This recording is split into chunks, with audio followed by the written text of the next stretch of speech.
ابھی خالی تھی۔ کیف اپنی جگہ سے ہل نہیں سکا۔ اطراف میں ساری خوشبوئیں دم توڑ گئی تھیں۔ اب صرف کافور کی بو تھی جو اندر باہر پھیلی تھی۔ نے کھلی ہوئی ایلبم پڑے دھکیلی اور نظریں اٹھا کے کیف کو دیکھا۔ پھر اس نے 2 فقرے بولے۔ وہ 2 فقرے اس کی ساری گفتگو پہ بھاری تھے۔ کیف جمال نے رکی ہوئی سانس خارج کی۔ پرچی پہ لکھے 0 گنے۔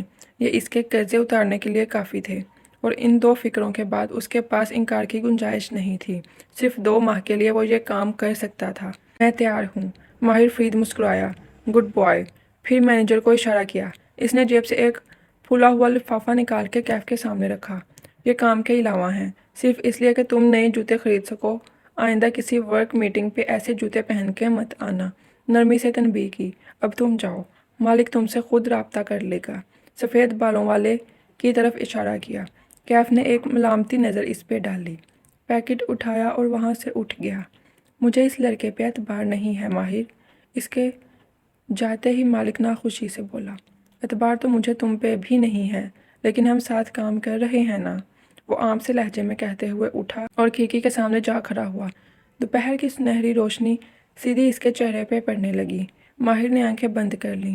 ماہر، مینیجر نے پکارا۔ انتقام کے سفر پہ نکلنے والے کو چاہیے کہ وہ 2 قبریں کھود لے، ایک دشمن کی اور ایک خود اپنی۔ یہ کنفیوشیس نے کہا تھا، اور جانتے ہو اسے کیا چیز قبر تک لے گئی تھی؟ اپنے بیٹوں کی موت کا غم۔ وہ آنکھیں بند کیے کہہ رہا تھا، سرد سی سرگوشی میں، موت سے بڑا کوئی خوف نہیں ہے، کوئی غم نہیں ہے مالک۔ میز پہ ایلبم یوں ہی کھلا رکھا تھا۔ مالک نے تعصب سے نفیس میں سر ہلایا، پھر ہاتھ بڑھا کے چھٹا صفحہ پلٹایا تو سبز آنکھوں والی لڑکی کی تصویر کی پشت دکھائی دینے لگی۔ وہاں اردو میں لکھا تھا، حورِ جہاں کی بیٹی کشمالہ۔ تاریخ تھی 11 اپریل اور شہر تھا اسلام آباد کا۔ آج کا دن اہم تھا کیونکہ آج کشمالہ کی زندگی بدلنے جا رہی تھی، لیکن اپنی صبح کا آغاز کرتے ہوئے اسے اس بات کا علم نہیں تھا، کسی کو بھی نہیں ہوتا۔ وہ بیڈ روم میں آئینے کے سامنے کھڑی، کانوں میں ٹاپس پہن رہی تھی۔ جب موبائل کی مخصوص ٹون بجی، وہ مسکرا دی۔ یقیناً ماں کا فیملی گروپ پہ میسج آیا ہوگا، وہ بھی گڈ مارننگ کا۔ ماں ایک ہی میسج اپنے تینوں بچوں کو فیملی گروپ اور پرسنل چیٹ پہ الگ الگ بھیجتی تھیں۔ اس نے ٹاپس پہن کے موبائل اٹھایا اور میسج کھولا۔ ماں نے گڈ مارننگ کے ساتھ پوچھا تھا، کیا وہ ویکنڈ پہ عزا کی شادی کے لیے لاہور آئے گی؟ کل بتاؤں گی ماں، اس نے مبہم سا جواب بھیج دیا۔ یہاں ریسٹوران میں اتنے کام پڑے تھے، وہ کیسے جائے گی لاہور؟ وہ کل معذرت کر لے گی۔ اپنی تیاری مکمل کر کے اس نے سر سے پیر تک آئینے میں اپنا جائزہ لیا۔ اس نے نیوی بلیو لمبی قمیض کے ساتھ ہم رنگ دوپٹہ کندھے پہ ڈال رکھا تھا۔ بین گلے سے گردن میں پہنا ننھا سا ڈائمنڈ لاکٹ جھلک رہا تھا۔ پیروں میں زرد ہائی ہیل تھیں، لمبے بھورے بال فرنٹ جوڑے میں بندھے تھے۔ بیضوی چہرہ گلابی سفید سا تھا جیسے عموماً پٹھان لڑکیوں کا ہوتا ہے، اور آنکھیں سبز تھیں جن کے گرد لائنر لگا تھا جیسے سیاہ پیالے میں سبز پانی ہو۔ اس نے چہرہ دائیں بائیں گھما کے دیکھا۔ سکن بے داغ تھی، کوئی ایک پمپل بھی نہ تھا۔ اس نے جوڑے سے 2 لٹیں نکالیں اور انگلی سے رول کر کے چھوڑ دیں۔ وہ چہرے کے دونوں اطراف میں ٹھہر گئیں۔ اپنے عکس کو دیکھ کے مسکرائی۔ وہ کام پہ جانے کے لیے تیار تھی۔ ماں ہوتی سامنے تو کہتی کہ ان کی کوئی بیٹی حسن میں ان پہ نہیں گئی، کہاں اپنے زمانے کی حسین ترین حورِ جہاں بیگم اور کہاں ماہ بینہ اور کشمالہ۔ ایک تو ماں کی ججمنٹل آواز ہمیشہ ذہن کے پس منظر میں گونجتی تھی، چاہے سارا زمانہ کہے کہ ماہی ماہ بینہ اور مالا کشمالہ جیسا حسین کوئی نہ تھا۔ ماں نے نہیں ماننا تھا۔ وہ ماں کو یاد کر کے زیر لب مسکراتی ہوئی کھڑکی تک آئی۔ کھڑکی میں 3 ننھے گملے رکھے تھے، ان میں سٹیپلیا، بیگونیا اور ہیورتھیا اگے تھے۔ کشمالہ نے چہرہ ان کی سطح تک جھکا کے دیکھا۔ باقی دونوں کی نئی گروتھ نظر آ رہی تھی، مگر ہیورتھیا کے پتے بھورے ہو رہے تھے، شاید روشنی اس کے لیے تیز تھی۔ اس نے پودے کو ذرا پیچھے کر دیا۔ وہ باہر جانے کے لیے لاؤنج میں آئی، کونے میں رکھی ورک ٹیبل سے زرد ہینڈ بیگ اور لیپ ٹاپ اٹھایا، پھر بیرونی دروازے کی طرف بڑھی۔ تبھی نگاہ میں کچھ کھٹکا۔ کشمالہ کے قدم زنجیر ہوئے، گردن دھیرے سے دائیں جانب موڑی۔ دیوار گیر بک شیلف میں ایک موٹی سی کتاب کی جگہ خالی تھی۔ کشمالہ کی نگاہوں نے نیچے میز تک کا سفر کیا۔ وہاں ایک ڈکشنری رکھی تھی۔ یہ شیلف سے نیچے کیسے آئی؟ اس نے چونک کے ٹیرس کے دروازے کو دیکھا، وہ بند تھا۔ کھڑکیاں بھی اندر سے مقفل تھیں۔ اس نے یاد کرنے کی کوشش کی، رات کو جب میں گھر آئی تھی تب یہ کتاب اپنی جگہ پہ تھی یا نہیں، مگر کچھ یاد نہ آیا۔ اس نے سر جھٹکا۔ خیر کوئی بات نہیں، سفورہ نے کہا تھا کہ وہ نئے گارڈز کے لیے کسی کو آج بھیج رہی ہے۔ گارڈ آ جائے گا تو یہ مسئلہ نہیں ہوگا۔ اسے ابھی اس معاملے کی فکر نہیں کرنی تھی، اسے اپنے نئے بزنس پلان پہ فوکس کرنا تھا، اور اس بارے میں سوچتے ہی مالا کے لبوں پہ ایکسائٹمنٹ بھری مسکراہٹ بکھر گئی۔ وہ بیرونی زینے اترتے ہوئے نیچے آئی۔ وہ ماموں کے گھر کی بالائی منزل پہ بطور پے انگ گیسٹ رہتی تھی۔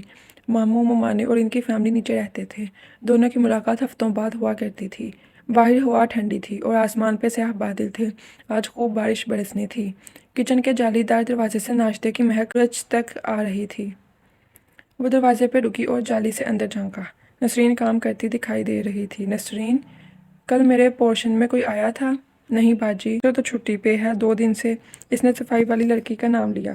کشمالہ پورچ کی طرف بڑھ گئی۔ البتہ اس کی سوچتی نظروں نے گیٹ اور لان کا جائزہ ضرور لیا تھا۔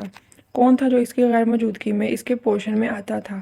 بلکہ نہیں، اسے ابھی اس بارے میں نہیں سوچنا تھا۔ اسے آج ظہیر کو اپنے نئے بزنس پلان کی پریزنٹیشن دینی تھی۔ اسے اپنی توانائی برقرار رکھنی تھی۔ ظہیر اس کا کلاس فیلو تھا۔ دونوں نے لاہور میں ایک ساتھ گریجویٹ کیا تھا۔ پھر ظہیر اسلام آباد واپس آ گیا۔ کشمالہ کے پاس آئیڈیاز تھے اور ہمیشہ ہی ہوتے تھے، اور ظہیر کے پاس سرمایہ تھا جو کشمالہ کے پاس نہیں تھا۔ ابا بچپن میں ہی کہیں اللہ کو پیارے ہو گئے تھے۔ سعودیہ میں جاب کرتے تھے، بچوں سے تعلق نہ ہونے کے برابر تھا۔ چارسدام میں ان کی زمینیں اور باغ تھے۔ ابا کی وفات کے بعد بھی ماں نے کبھی نوکری نہیں کی، صرف حساب کتاب کیے، زمینوں اور ٹھیکوں کے رجسٹر سنبھالے، لیکن اپنے تینوں بچوں کو ایک اچھی زندگی اور اعلیٰ تعلیم فراہم کر دی۔ ماہی آرکیٹیکٹ تھی، معید ڈاکٹر بن چکا تھا، اور کشمالہ کو ہمیشہ سے اپنا کام کرنے کا شوق تھا۔ لیکن 5 سال پہلے جب اس نے اپنا کام شروع کرنے کا سوچا تو اس کے پاس سرمایہ نہیں تھا۔ ان دنوں ماں کو بھی مہبینہ کی شادی کرنی تھی۔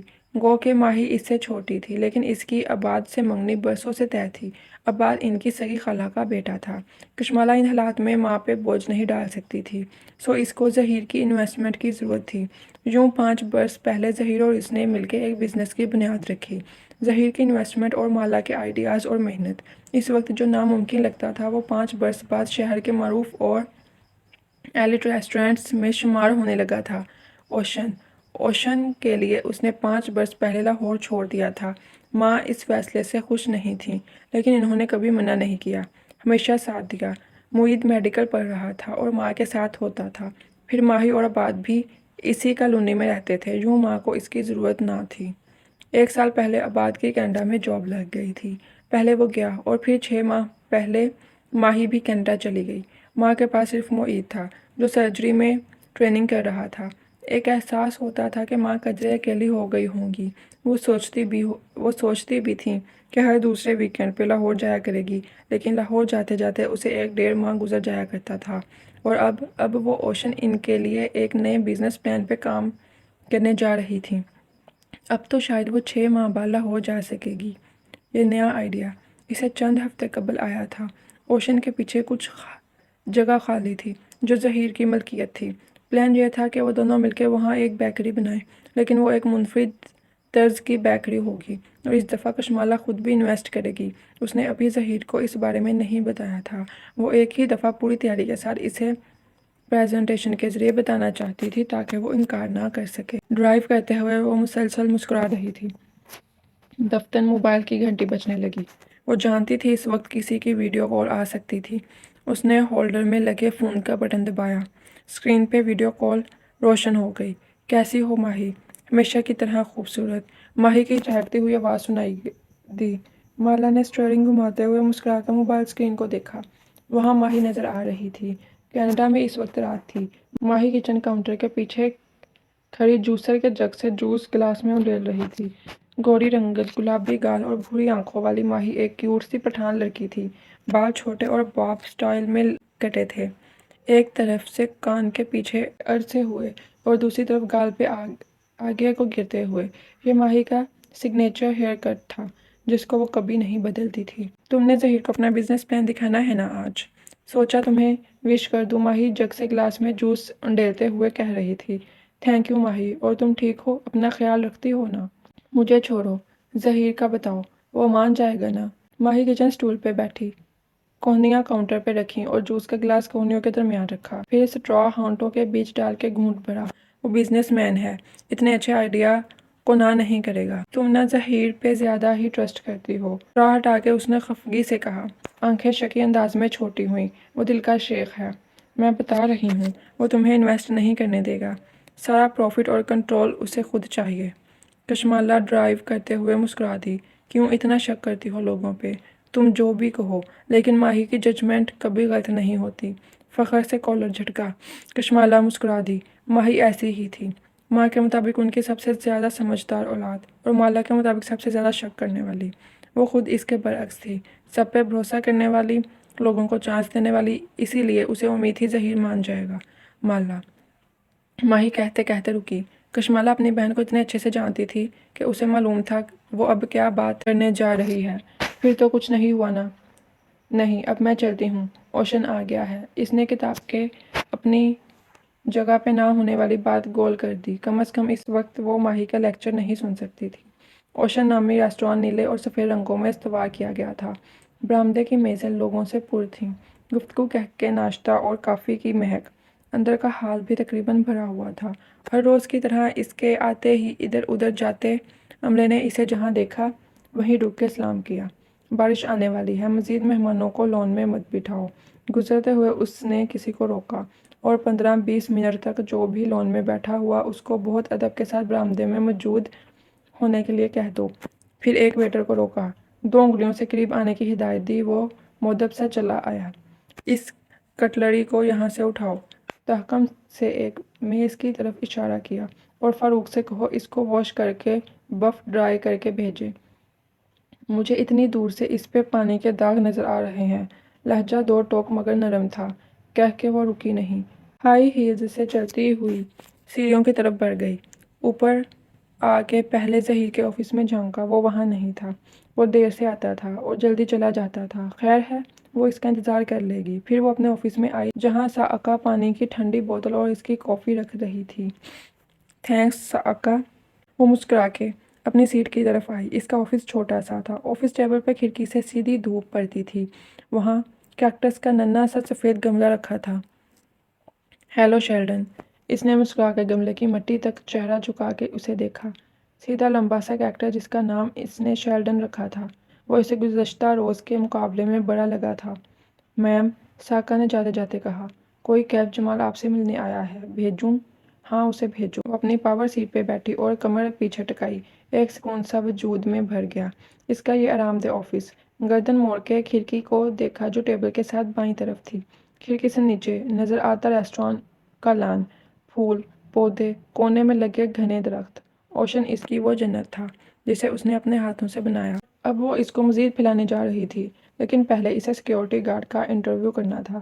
اس نے موبائل پہ صفورہ کی چیٹ کھولی اور کافی کا گھونٹ بھرتے ہوئے اس کا میسج دوبارہ پڑھا۔ وہ اپنے کزن کیف جمال کی سفارش کر رہی تھی۔ وہ ضرورت مند بھی تھا اور قابل بھروسہ بھی۔ صفورہ نے تقریباً درخواست کے لہجے میں لکھا تھا کہ مالا اس کو جاب دے دے، وہ پچھلے گارڈز کی طرح جاب چھوڑ کے نہیں جائے گا۔ انٹرویو بھی ایک فارمیلٹی ہی تھا۔ صفورہ نے کہہ دیا تو بس کہہ دیا۔ صفورہ بہت سوشل اور تعلقات رکھنے والی لڑکی تھی۔ کسی کو ملازم چاہیے یا گارڈ، صفورہ سے سب سے پہلے رابطہ کیا جاتا تھا۔ دروازہ کھلنے کی آواز آئی تو کشمالہ نے سر اٹھایا اور کچھ کہنے لگی، لیکن نوائد کو دیکھ کے رک گئی۔ آنکھوں میں تعجب ابھرا۔ کیا نام ہے آپ کا؟ تصدیق چاہی۔ میں کیف ہوں، کیف جمال۔ سامنے کھڑا نوجوان رسمی مسکرا کے بولا، آپ سیکیورٹی گارڈ کی جاب کے لیے آئے ہیں؟ جی۔ اس نے اس بات میں سر ہلایا۔ مالا نے اچنبے سے اسے دیکھا۔ اس کے اب تک کے رکھے تمام گارڈز کرخت چہروں اور مونچھوں والے ہوتے تھے۔ یہ ایک پڑھا لکھا سمارٹ سا نوجوان لگتا تھا۔ حلیہ بے پرواہ سا تھا، بال ماتھے پہ کٹے ہوئے اور بلدار تھے، ان کو پیچھے کرنے کی زحمت نہیں کی تھی۔ چہرے پہ چند دن کی بڑھی شیو تھی، آنکھیں بھوری تھیں اور رنگت کھلتی ہوئی۔ جینس کے اوپر ملٹری گرین رنگ کی کالر شرٹ پہنے ہوئے تھا، گریبان کے اوپر بٹن کھلے تھے اور نیچے سے سفید شرٹ جھانک رہی تھی۔ کف بھی ایک تہہ مڑے ہوئے تھے۔ پیروں میں جرابوں کے بغیر سفید جوگرز تھے جو نئے لگتے تھے۔ اس کے اس بے ترتیب سے حلیے میں صرف اس کے جوگرز قابل ستائش تھے۔ میں سفورہ کا کزن ہوں، مسکرا کے بولا۔ وہ مسکراتا تھا تو اس کے بائیں گال میں ڈمپل پڑتا تھا۔ اس کے چہرے میں سب سے زیادہ پرکشش کیا تھا، اس کے مسکرانے کا انداز یا اس کی بھوری آنکھوں کی لمبی اور مڑی ہوئی پلکیں؟ تشریف رکھیے۔ وہ بیٹھ گیا اور ایک فائل اس کے سامنے رکھی، پھر گردن ہلائے بنا نگاہوں سے اطراف کا جائزہ لیا۔ آفس چھوٹا سا تھا، 3 دیواریں سفید تھیں، چوتھی دیوار پہ جنگل کے اونچے درخت پینٹ کیے گئے تھے، جگہ جگہ منی پلانٹس اور انڈور پودوں کے گملے رکھے تھے۔ ان کی خوشبو کافی کی مہک میں مکس ہو گئی تھی۔ سامنے نیلے لباس میں بیٹھی لڑکی سر جھکائے اس کی فائل کے صفحے پر ڈال رہی تھی، چہرے کے دونوں طرف سے نکلتی لٹیں بھی فائل پہ جھکی تھیں، کانوں میں ڈائمنڈ ٹاپس دمک رہے تھے۔ کشمالا نے فائل بند کر دی، پھر چہرہ اٹھا کے اسے دیکھا۔ وہ اپنی مڑی ہوئی پلکوں والی آنکھوں سے بغور اسے دیکھ رہی تھی۔ کچھ تھا اس نوجوان کے بارے میں جو اس جاب انٹرویو سے مطابقت نہیں رکھتا تھا، کچھ غیر فطری سا۔ وہ سمجھ نہیں پائی۔ آپ نے صرف 2 ماہ ایک پرائیویٹ سیکیورٹی فرم میں کام کیا ہے، وہ کام کیوں چھوڑا؟ میں ایک سیاستدان کے سیکیورٹی اسکواڈ میں شامل تھا، بطور پرسنل باڈی گارڈ۔ ٹائمنگ مشکل تھی، میں ساتھ ساتھ اپنے بزنس پلان پہ بھی کام کر رہا تھا، 2 چیزیں مینج کرنا مشکل تھا۔ کس چیز کا بزنس کر رہے تھے آپ؟ وہ سیٹ پہ ٹیک لگائے اسپورٹ انداز میں پوچھ رہی تھی۔ جوڑے سے نکلی 2 لٹیں اس کے چہرے کے دونوں طرف کو چھو رہی تھیں۔ میں پروفیشنل فوٹوگرافر ہوں۔ ہم دوستوں نے ایک ویڈنگ فوٹوگرافی کمپنی بنائی تھی جس میں ہم بہت سی سروسز مہیا کرتے تھے، لیکن وہ فلاپ ہو گئی۔ ہلکے سے کندھے اچکائے۔ میں نے باہر سے بہت قیمتی اکوپمنٹ منگوا لیا تھا، جس کی وجہ سے میں شدید قرضوں میں گھرا ہوا ہوں اور وہی قرضے اتارنے کے لیے جاب کرنا چاہتا ہوں۔ وہ سنجیدگی سے اس کے سوالات کا جواب دے رہا تھا۔ کتنا قرضہ ہے آپ پہ؟ اتنا کہ اس جاب سے چند ماہ میں اتار لوں گا۔ قدر توقف سے بولا۔ آپ کو سیکورٹی گارڈ چاہیے یا باڈی گارڈ؟ دونوں۔ وہ سنجیدہ تھی۔ مگر آپ خود کو میرا ڈرائیور کہیں گے؟ صبح مجھے ریسٹورانٹ ڈراپ کریں گے، شام کو یہاں سے پک کریں گے اور رات میرے گھر ڈیوٹی دیں گے۔ جب تک میں ریسٹورانٹ میں ہوتی ہوں مجھے آپ کی ضرورت نہیں، آپ گھر جا کے آرام یا کام وغیرہ کر سکتے ہیں۔ مجھے خود کو ڈرائیور کہنا ہے؟ وہ جیسے سمجھا نہیں تھا۔ کشمالا نے غیر آرام دہ انداز میں پہلو بدلا۔ میں اپنے رشتہ داروں کے ساتھ رہتی ہوں۔ باڈی گارڈ کے لفظ سے وہ انکمفرٹیبل ہو جائیں گے۔ کیا ان کو نہیں معلوم کہ آپ سیکیورٹی تھریٹ ہیں؟ وہ اس کی آنکھوں میں جھانک کے بولا۔ اس نے نفی میں سر ہلایا۔ ویسے نیچر آف تھریٹ کیا ہے؟ کشمالا نے جواب نہیں دیا۔ وہ گردن موڑ کے کھڑکی کے باہر دیکھنے لگی۔ آسمان اندھیر ہوتا جا رہا تھا، وقفے وقفے سے بادل گرج رہے تھے۔ کیف نے کھنکھاڑ کے وضاحت کرنی چاہی۔ نیچر آف تھریٹ جانی مجھے معلوم ہے نیچر آف تھریٹ کیا ہوتا ہے، مگر میں ابھی اس بارے میں بتانا ضروری نہیں سمجھتی۔ حفاظت کرنے کے لیے یہ ضروری ہے کہ مجھے خطرے کی نوعیت کا علم ہو، اور اگر علم نہ ہو تو؟ اس نے سبز آنکھیں گھما کے کیف کو دیکھا۔ کیف نے گہری سانس لے کر ہلکے سے کندھے اچکائے۔ میں تب بھی آپ کی حفاظت کروں گا۔ میں نے سفورہ سے وعدہ کیا ہے۔ میں اپنی جاب میں بہت اچھا ہوں، آپ بے فکر رہیں۔ وہ ہلکا سا مسکرایا۔ وہ واقعی اس کے گزشتہ گارڈ سے مختلف تھا، لیکن اچھا تھا۔ اس کے بات کرنے کے انداز میں ایک احساس تحفظ تھا۔ اس کے تنے اعصاب ڈھیلے پڑنے لگے۔ مجھے لگتا ہے کوئی میرا پیچھا کر رہا ہے، وہ بولی تو اس کی آواز ہلکی تھی۔ اس نے بھروسہ کرنے کا فیصلہ کر لیا تھا۔ آخر وہ سفورہ کا کزن تھا۔ صرف لگتا ہے یا کسی کو دیکھا بھی ہے؟ وہ چونکا۔ دیکھا نہیں ہے، لیکن وہ ثبوت چھوڑ جاتا ہے۔ وہ میرے گھر میں داخل ہوتا ہے اور چیزیں چھیڑ کے چلا جاتا ہے۔ سی سی ٹی وی میں نظر نہیں آیا۔ کشمالا نے نفی میں سر ہلایا۔ ممانی ان کے خلاف ہیں، صرف گیٹ پہ سی سی ٹی وی لگا ہوا ہے، باقی گھر میں وہ لگوانے نہیں دیتی۔ ان کی پرائیویسی ڈسٹرب ہوتی ہے۔ آپ نے خفیہ کیمرے لگوانے کا نہیں سوچا؟ مجھے یہ اچھا نہیں لگتا کہ میں کسی کے ساتھ رہوں اور اس کے پیٹھ پیچھے چھپ کے کچھ ایسا کروں جو اس کو نہیں پسند، اور میں نہیں چاہتی کہ انہیں معلوم ہو کہ مجھے کوئی مسئلہ ہے۔ خاندان میں باتیں ہوں گی۔ آپ کی کسی سے دشمنی ہے؟ وہ سوچتے ہوئے پوچھ رہا تھا، اور اداسی سے مسکرا دی۔ میں ایک انتہائی بے ضرر انسان ہوں کیف۔ میں صرف کام کرتی ہوں اور کچھ نہیں۔ کسی کو مجھ سے کیا مسئلہ ہو سکتا ہے؟ وہ خاموشی سے اسے دیکھے گا۔ ذہن کے پردے پہ وہ فوٹو البم آ گیا اور چھٹے صفحے پہ رکھی تصویر۔ آپ کو خود کیا لگتا ہے کوئی آپ کے پیچھے کیوں پڑا ہوا ہے؟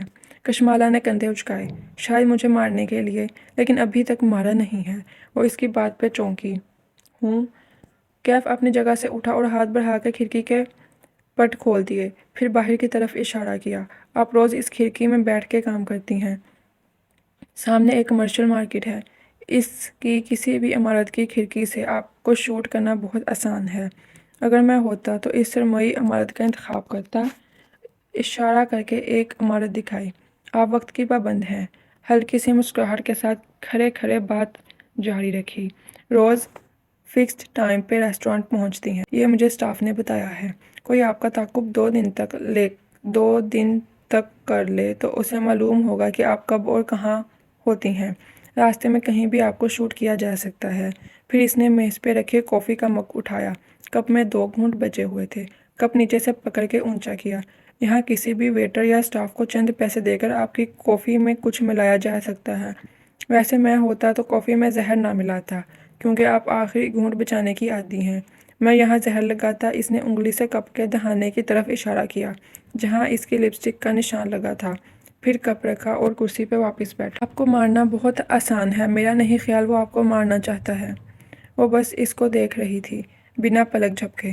اس کے تاثرات دیکھ کے کیف کھنکھارا۔ میں صرف بتا رہا تھا، تھیوری میں۔ کشمالہ نے جھرجھری لے کر سر جھٹکا۔ اف۔ پھر لہجے کو نارمل رکھتے ہوئے پوچھا، آپ کے خیال میں کوئی مجھے سٹاک کیوں کر رہا ہے؟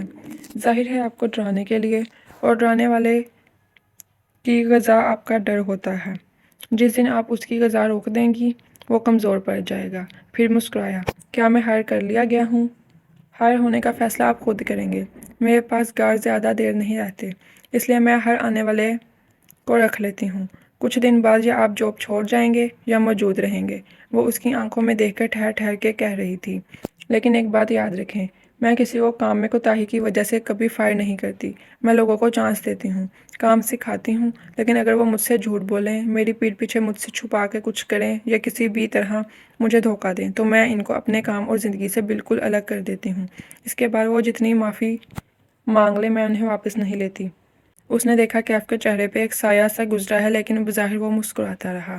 یعنی آپ کو ناراض کرنا بہت مشکل ہے، لیکن ایک دفعہ ناراض ہو جائیں تو منانا مشکل ہے۔ مشکل نہیں، ناممکن ہے۔ وہ ہلکا سا مسکرا دی۔ کیف نے بظاہر مسکراتے ہوئے تھوک نگلا۔ یہ وہ وقت تھا جب وہ اسے بتا سکتا تھا کہ وہ وہاں کیوں آیا ہے۔ وہ اسے بتا سکتا تھا کہ کسی کے پاس اس کی تصویر ہے، کوئی اسے نقصان پہنچانا چاہتا ہے، اور یہ کہ اسے اندازہ ہے کہ کون اس کا پیچھا کر رہا ہے۔ لیکن وہ جانتا تھا کہ وہ اس کا یقین نہیں کرے گی، کوئی بھی اس کا یقین نہیں کرے گا۔ آپ کو مجھ سے کبھی شکایت نہیں ہوگی۔ پھر جیسے یاد آیا، آپ کے گارڈز بار بار جاب کیوں چھوڑ دیتے ہیں؟ آپ جان جائیں گے۔ وہ لیپ ٹاپ اٹھاتے ہوئے اٹھ کھڑی ہوئی۔ اسے ظہیر سے ملنا تھا۔ وہ دونوں ساتھ ساتھ آفس سے باہر نکلے۔ وہ آگے بڑھ گئی اور وہ وہیں رک کے موبائل کے بٹن دبانے لگا۔ وائٹ ہیئر نام کی ایک چیٹ نکالی۔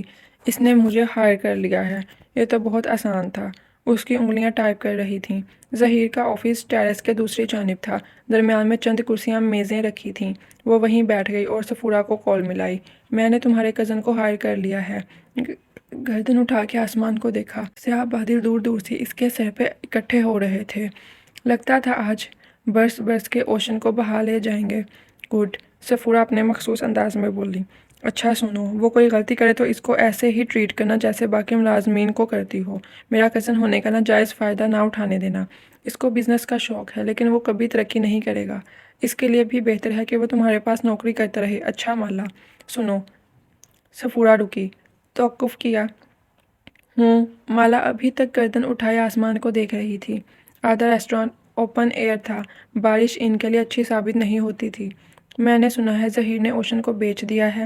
بجلی زور کی چمکی این اس کے سر پہ۔ کیا؟ بادل اتنے زور سے گرجے کہ زمین دہل گئی۔ ایوب بتا رہا تھا کہ ظہیر نے کسی لبنانی فوڈ چین کو اوشن بیچ دیا ہے۔ اس نے تمہیں اعتماد میں نہیں لیا؟ تمہیں کوئی غلط فہمی ہوئی ہوگی۔ ایسا نہیں ہو سکتا۔ وہ ایک دم کھڑی ہوئی۔ اسی پل بارش برسنے لگی، جیسے اوپر سے کسی نے پانی کا تھال الٹ دیا ہو۔ وہ تیز تیز چلتی ظہیر کے آفس میں داخل ہوئی۔ اس کی ہیلز گیلے نشانوں کی قطار اپنے پیچھے چھوڑتی جا رہی تھی۔ ظہیر نے سر اٹھا کے دیکھا۔ مالا کے بال نم تھے اور چہرے پہ پانی کے قطرے تھے۔ آواز اونچی تھی۔ میں کیا سن رہی ہوں؟ ہتھیلیاں میز کے کناروں پہ رکھے وہ بنا پلک جھپکائے اسے دیکھ رہی تھی۔ تم نے اوشن بیچ دیا ہے؟ غصہ نہیں تھا، بے یقینی تھی، حیرت تھی۔ آفس کی کھڑکی کے شیشے پہ تر تر بوندیں برس رہی تھیں، گویا آسمان سے برستے پتھر ہوں اور ہر پتھر پہ کسی کا نام لکھا ہو۔ ظہیر چند لمحے اسے دیکھتا رہا، پھر گردن موڑ کے کھڑکی کو دیکھنے لگا۔ ہاں، میں نے ایک لبنانی گروپ کے ساتھ ڈیل کی ہے۔ وہ چند لمحے ہل نہیں سکی، نہ پلک جھپکی، نہ سانس لیا۔ اس کے ذہن نے بات کو جذب ہی نہیں کیا تھا۔ تم نے کیا کیا ہے؟ میز سے ہاتھ ہٹائے سیدھی کھڑی ہوئی۔ میرے کچھ ذاتی مسئلے چل رہے ہیں، مجھے پیسے چاہیے تھے۔ سوری، میں تمہیں پہلے نہیں بتا سکا۔ پیچھے دروازہ کھلنے کی آواز آئی، ساتھ ہی شناسا مردانہ آواز، باس، آپ کا فون باہر گرا ہوا تھا، مسلسل بجے جا رہا ہے۔ کہنے والا خود ہی خاموش ہو گیا، آگے آیا اور میز پہ کشمالہ کا فون رکھ کے واپس ہو گیا۔ تم مجھے بتائے بغیر ایسا کیسے کر سکتے ہو؟ وہ اسی طرح ظہیر کو بے یقینی سے دیکھ رہی تھی، کیونکہ انہوں نے اپنا سٹاف لانا ہے۔ مالا، میں ہر ایک کی ذمہ داری نہیں لے سکتا، سب اپنا کچھ نہ کچھ کر سکتے ہیں۔ وہ قدرے جھنجھلایا۔ میں نے کہا نا، مجھے پیسے چاہیے تھے، بہت ضروری۔ ظہیر، تم مجھے بتائے بغیر ایسے کیسے کر سکتے ہو؟ اس کو لگا اسے سانس نہیں آ رہا۔ میں کر سکتا ہوں، میں ریسٹورانٹ کا مالک ہوں۔ ہمارے درمیان کبھی کوئی ایسی بات نہیں طے ہوئی تھی جس سے میرا یہ حق سلب ہو جائے۔ مالک؟ تم مالک ہو؟ ظہیر، میں نے یہ ریسٹورانٹ بنایا ہے تمہارے ساتھ، اپنے انہی ہاتھوں سے، اور تم نے ایک منٹ میں اس کو بیچ بھی دیا۔ اس نے خود کو بولتے سنا، اور تب کسی اڑتے تیر کی طرح ایک فکرہ ذہن میں پیوست ہو گیا۔ وہ اپنا سٹاف لائیں گے؟ تم یہ کہہ رہے ہو کہ میں اور ہمارا سٹاف، ہم سب جاب لیس ہو گئے ہیں؟ وہ 2 قدم پیچھے ہٹی اور بے یقینی سے اسے دیکھا۔ ظہیر کے چہرے پہ ملال ابھرا۔ مالا، تم اتنی قابل، اتنی ٹیلنٹڈ ہو، تم کچھ بھی کر لو گی یار، میرا مسئلہ سمجھو۔ وہ کچھ اور بھی کہہ رہا تھا، لیکن اسے کچھ سنائی نہیں دے رہا تھا۔ وہ ظہیر کے آفس سے نکلے تو ذہن شل تھا۔ اسے اپنے آفس تک جانے کے لیے ٹیرس عبور کرنا تھا۔ وہ قدم قدم آگے بڑھنے لگی۔ زرد جوتے مزید گیلے ہوتے گئے۔ اس نے ٹیرس کی دیوار پہ ہاتھ پھیرا۔ یہ وال ٹائلز اس نے سلیکٹ کی تھیں۔ گراس ٹرف کتنے ملی میٹر رکھنی ہے، یہ اس نے طے کیا تھا۔ فالس سیلنگ کا ڈیزائن، لائٹنگ کس طرز کی کرنی ہے، ریسٹورانٹ کا تھیم اور مینیو کیا ہوگا، یہ سب اس نے طے کیا تھا۔ ہر شے پہ ظہیر کا پیسہ اور کشمالہ مبین کے 5 سال لگے تھے۔ ایک دم قطروں کا راستہ رک گیا۔ کشمالہ نے چونک کے گردن موڑی۔ پانی کی بوچھار کے پار وہ بھوری آنکھوں والا نوجوان بازو لمبا کر کے اس کے اوپر چھتری تانے ہوئے تھا۔ آپ بھیگ رہی ہیں۔ وہ فکر مندی سے اسے دیکھ رہا تھا۔ کشمالہ چند ثانیے اس کا چہرہ تکتی رہی، پھر مڑ گئی۔ ابھی ذہن کے اندر کوئی منظر جذب نہیں ہو رہا تھا۔ اسے جلد سے جلد کھلی فضا میں واپس جانا تھا، اوشن سے دور، ظہیر سے دور، اس سب سے دور۔ بارش شام تک وقفے وقفے سے برستی رہی۔ لگتا تھا کوئی بادل پھٹ گیا ہے، یا شاید کسی کا دل تھا۔ وہ بتیاں بجھائے اندھیر لاؤنج میں صوفے پہ لیٹی رہی۔ اس کا جوڑا ڈھیلا ہو چکا تھا اور رونے سے سارا مسکارا بہہ گیا تھا۔ ظہیر نے کب بیچا ریسٹورانٹ؟ اسے علم کیوں نہیں ہوا؟ یا شاید اسے علم ہو سکتا تھا۔ وارننگ سائن عرصے سے آ رہے تھے۔ چند ہفتے پہلے اوشن میں ظہیر کے کوئی لبنانی دوست آئے تھے۔ کم از کم ظہیر نے یہی کہا تھا کہ وہ اس کے دوست ہیں۔ وہ ان کے ساتھ ریسٹورانٹ میں نہیں بیٹھا، ساری جگہ گھما پھرا کے انہیں اپنے آفس میں لے کر بند ہو گیا۔ اور ہاں، اس نے سن رکھا تھا کہ ظہیر کی بیوی کا اصرار ہے کہ وہ دونوں اس کے ماں باپ کے پاس آسٹریلیا شفٹ ہو جائیں۔ کوئی خاندانی مسئلے تھے۔ ظہیر نے اس سے پہلے بھی چند بڑے فیصلے مالا کو اعتماد میں لیے بغیر کیے تھے۔ اسے تب ہی سمجھ جانا چاہیے تھا کہ وہ کبھی اس پہ اعتماد نہیں کر سکتی، لیکن پھر بھی اس نے کیا ہے۔ مالا بھجی جانے مغرب ڈوبے کتنا وقت بیتا تھا جب ٹیرس کا دروازہ بجنے لگا۔ ممانی کی ملازمہ آئی تھی۔ وہ اٹھی، آنکھیں صاف کیں، بال کانوں کے پیچھے عرصے اور دروازہ کھولا۔ نسرین کے ہاتھ میں کانچ کی پلیٹ تھی جس پہ چاکلیٹ براؤنیز رکھی تھیں۔ یہ آپ کی ممانی نے بھجوائی ہیں۔ نیچے نگینا آنٹی آئی ہوئی ہیں، اور ہاں، آپ کا فون آف ہے۔ آپ کی امی جی کی کال آئی تھی، پریشان تھی، ان کو کال کر لیں۔ جلدی جلدی بتا کے وہ مڑی، پھر واپس پلٹی، اور ٹیرس کی لائٹ تو جلا دیں۔ وہ چونکی، اس نے واقعی آج کوئی بتی نہیں جلائی تھی۔ باہر اندھیرا پھیل چکا تھا، وقت کا احساس ہی ختم ہو گیا تھا۔ براؤنیز کی پلیٹ اس نے سینٹر ٹیبل پہ رکھی اور خود وضو کرنے چلی گئی۔ قضا نماز ادا کی اور وہیں جائے نماز پہ زمین پہ بیٹھ گئی۔ آنکھوں سے آنسو ٹپ ٹپ پھر سے گرنے لگے۔ میرے ساتھ یہ کیوں ہوا ہے اللہ تعالیٰ؟ میں لوگوں کے دل نہیں دکھاتی، زکوٰۃ ادا کرتی ہوں، صدقے دیتی ہوں، میں تو چونٹی تک کو نہیں مارتی، پھر بھی میری جاب چلی گئی، اتنا بڑا سیٹ بیک۔ دعا کے لیے ہاتھ اٹھائے، لیکن کیا دعا مانگے؟ میں اب کہاں سے شروع کروں دوبارہ؟ اسکوائرون سے 5 سال میں نے اس شہر میں اوشن کو سیٹ کیا، اپنی ایک سوشل لائف بنائی، اور ایک ہی دن میں سب ملیا میٹ ہو گیا۔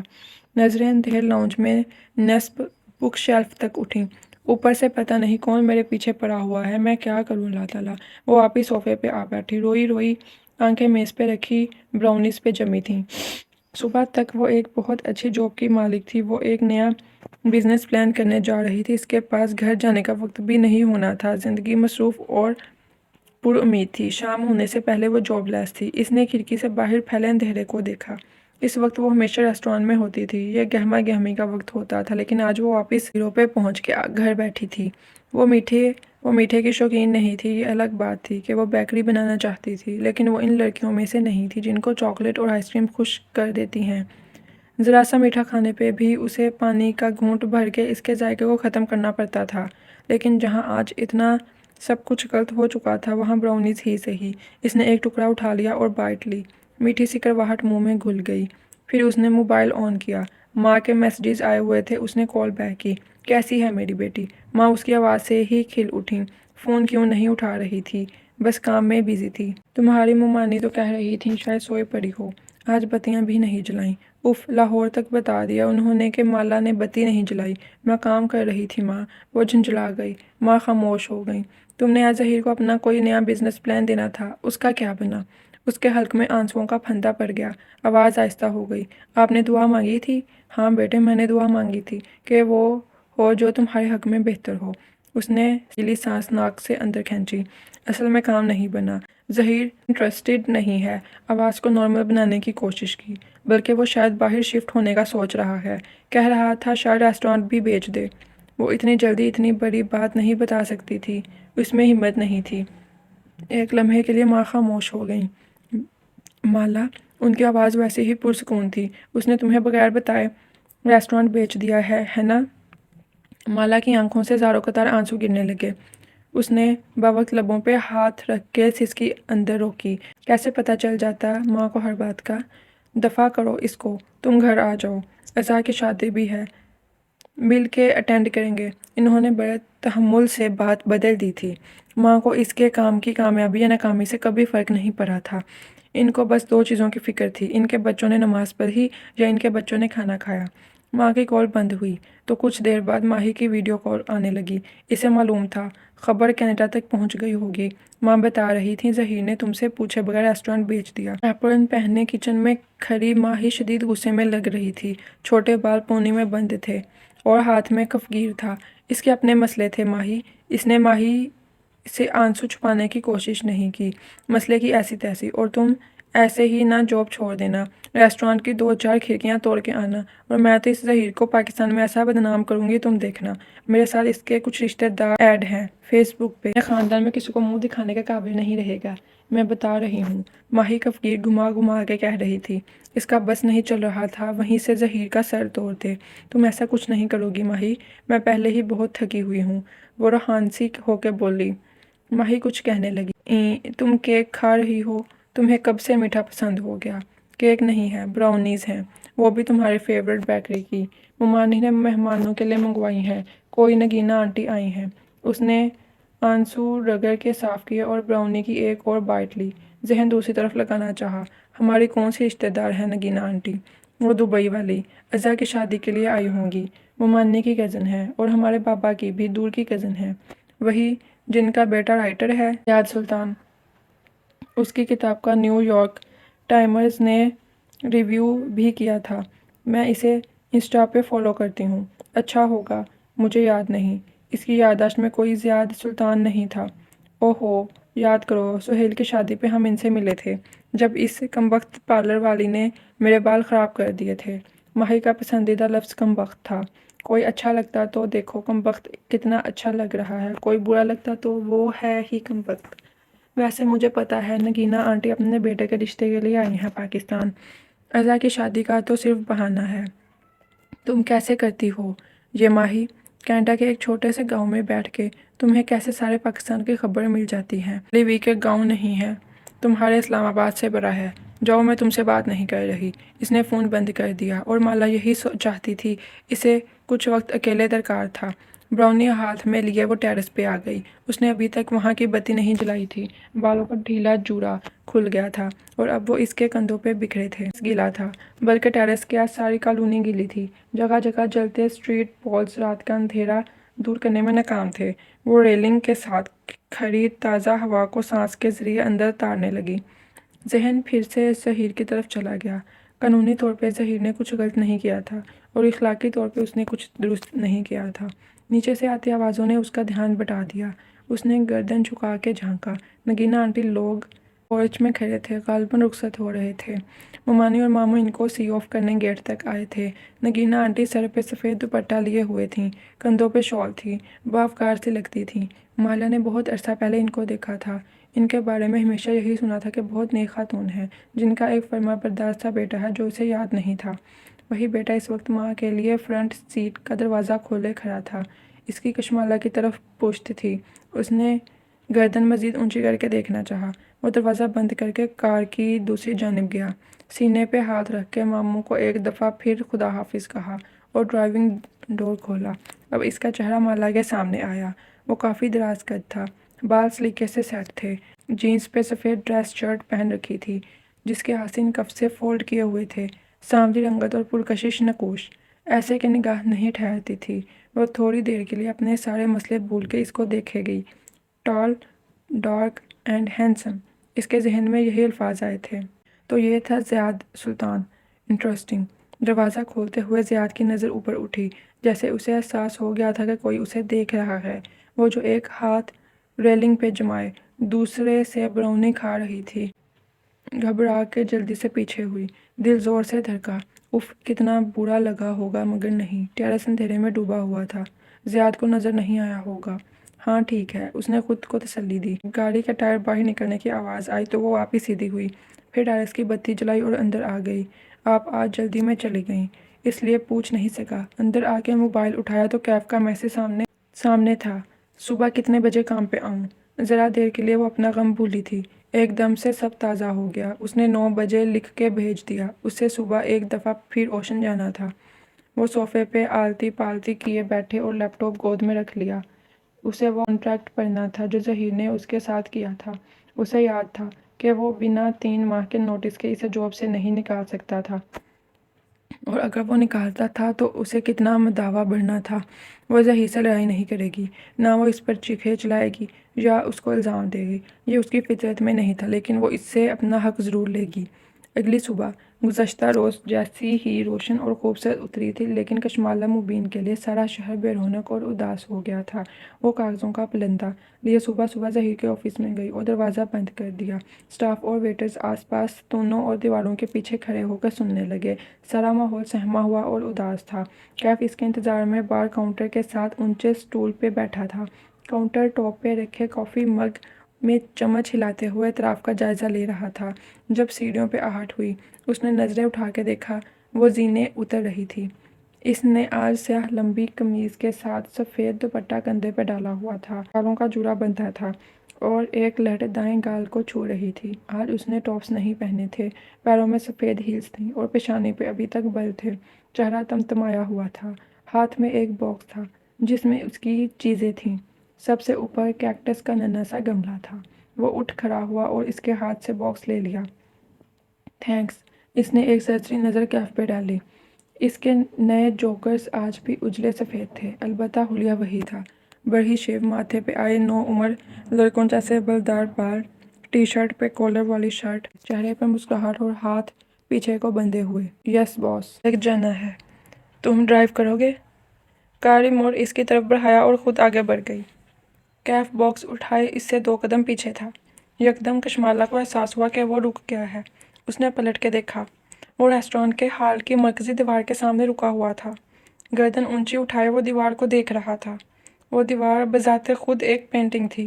وہاں ایک منظر بنا تھا، ساحل کی ریت، پیچھے نظر آتا نیلا سمندر جس کی سطح پہ دھوپ چمک رہی تھی، ایک جھولا جو ریت پہ ستونوں سے نصب کیا گیا تھا، جھولے پہ ایک کتاب درمیان سے کھول کے الٹی رکھی تھی۔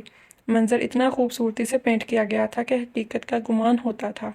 دیوار کے آگے فرش پہ اصلی ریت اور سیپیاں بکھری تھیں۔ وہ صرف پینٹنگ نہیں تھی، 3D پینٹنگ تھی۔ کیف کی نظریں دیوار کے نچلے کونے تک گئیں۔ وہاں مالا کے نام سے دستخط تھے، ساتھ 5 برس قبل کی تاریخ درج تھی۔ اس نے گردن موڑ کے ستائشی نظروں سے مالا کو دیکھا جو اس کی منتظر کھڑی تھی۔ یہ آپ نے پینٹ کیا ہے؟ چلیں۔ وہ بنا کسی تاثر کے بولی اور دروازے کی طرف اشارہ کیا۔ وہ گہری سانس لے کر اس کے ساتھ ہو لیا۔ آپ لیوزن آرٹسٹ بھی ہیں؟ مجھے اندازہ نہیں تھا، وہ اس کے پیچھے چلتے ہوئے کہہ رہا تھا۔ پرانی بات ہے، وہ جیسے اس بات کو کوئی اہمیت نہیں دے رہی تھی۔ کیف خاموش ہو گیا۔ راستے میں وہ خاموشی سے کھڑکی سے باہر دیکھتی رہی۔ ایک دو بار نگاہ اٹھا کے کیف کی طرف دیکھا تو احساس ہوا کہ اس نے بیٹھتے ہی بیک ویو مرر کو چھت کی طرف کر دیا تھا تاکہ ڈرائیور اور سواری ایک دوسرے کو نہ دیکھ سکیں۔ سفورہ درست کہہ رہی تھی، اس کا کزن ڈیسنٹ ہے، ورنہ ہر ڈرائیور بیک ویو مرر سے گھورتا ضرور تھا۔ سنو، تم ڈرائیور یونیفارم نہیں پہن سکتے؟ میں ایسے ہی ٹھیک ہوں، وہ موڑ کاٹتے ہوئے بولا۔ اس کے انداز میں ایک عجیب بے نیازی تھی جو کبھی کبھی کشمالہ کو کھلتی تھی، لیکن خیر، وہ باہر بھاگتی ٹریفک کو دیکھنے لگی۔ دھوپ کے باعث سبز آنکھوں کی پتلیاں سکڑ رکھی تھیں۔ باس، اب آپ کیا کریں گی؟ اپنے جاب آورز کے لیے پوچھ رہا ہوں۔ کل ہمیں لاہور جانا ہے 1 ہفتے کے لیے، واپس آ کے اس بارے میں بات کریں گے۔ پارکنگ میں کیف نے کار روکی تو باہر نکلنے سے قبل مالا نے سرسری انداز میں کہا، مجھے گھنٹہ لگ جائے گا، چاہو تو گھوم پھر لو، چاہو تو بیٹھے رہو۔ کیف نے محض سر ہلا دیا، کچھ کہا نہیں۔ کچھ دیر وہ یوں ہی مال کی راہداریوں میں چلتی رہی۔ دن کا وقت تھا، اس لیے بہت رش نہیں تھا۔ اسے عزا کے لیے گفٹ لینا تھا لیکن دل نہیں چاہ رہا تھا۔ پہلے جب کبھی وہ خاندان کی شادیوں پہ جاتی، اس کو سیلیبریٹی ٹریٹمنٹ ملتی تھی۔ کشمالہ ان سب کی کامیاب انٹرپرینیئر کزن تھی، اپنے پیروں پہ کھڑی عورت۔ وہ مہنگے گفٹس دیتی تھی، لوگوں سے ملتے ہوئے بھی ہاتھ میں موبائل آن ہوتا، وہ ساتھ ساتھ اسلام آباد آفس کو مانیٹر کر رہی ہوتی تھی۔ اب اس کے پاس کچھ کرنے کو نہیں تھا۔ سوشل میڈیا سے جلد ہی سب کو علم ہو جائے گا کہ اوشن بند ہو رہا ہے، ہر کوئی اس سے سوال کرے گا۔ اف، وہ اپنی کیفیت میں چلتی جا رہی تھی جب ایک احساس ہوا، کوئی اسے دیکھ رہا ہے۔ چلتے چلتے اس نے گردن موڑی، دائیں بائیں پیچھے، وہاں بہت سے لوگ تھے لیکن سب اپنے اپنے سمت میں جا رہے تھے، کوئی بھی اس کی طرف متوجہ نہیں تھا۔ اس نے جھرجھری لے کر جھٹکا، شاید اسے وہم ہوا تھا۔ ایک ڈیزائنر برانڈ سے اس نے کامدار جوڑا لیا، اعضاء کے ٹیسٹ کے مطابق ٹھیک تھا۔ شاپ سے باہر نکلی تو سیدھ میں ایک بک شاپ نظر آئی، اس کی گلاس وال کے اس پار کیف کھڑا تھا، وہ کاؤنٹر پہ پیمنٹ کر رہا تھا۔ وہ اس کی طرف چلی آئی، کیف نے اسے نہیں دیکھا، اس کی کشمالہ کی طرف پشت تھی۔ وہ موبائل کان اور کندھے کے درمیان لگائے شاپنگ بیگز کاؤنٹر سے اٹھا رہا تھا، دبی آواز میں کچھ کہہ بھی رہا تھا۔ آواز اتنی ہلکی تھی کہ کچھ سنائی نہ دیا، نہ وہ سننے کی خواہش مند تھی۔ کیف اپنی موجودگی کا احساس دلانے کے لیے پکارا، وہ ایک دم جھٹکے سے مڑا، موبائل چھوٹ گیا، شاپنگ بیگ بھی نیچے گر گیا۔ وہ ڈر کے ایک قدم پیچھے ہٹی۔ سوری، میں نے تمہیں ڈرا دیا۔ نہیں نہیں، میں کسی اور خیال میں تھا۔ کیف کی رنگت تبدیل ہوئی، جیسے وہ لمحے بھر کے لیے پریشان ہوا ہو، مگر فوراً سے سنبھل گیا۔ جلدی سے موبائل اٹھانے جھکا جو کشمالہ کے قدموں کے ساتھ گرا ہوا تھا۔ اس نے گردن جھکا کے دیکھا، اس پہ کال ملی ہوئی تھی، وائٹ ہیئر لکھا ہوا نظر آ رہا تھا۔ کیف نے جلدی سے فون اٹھایا اور کال کاٹ کے اسے جیب میں ڈال دیا۔ میرا ایک انکل ہے، اس سے بات کر رہا تھا۔ اب وہ پنجوں کے بل بیٹھا شاپنگ بیگ سے نکلا سامان اندر واپس ڈال رہا تھا۔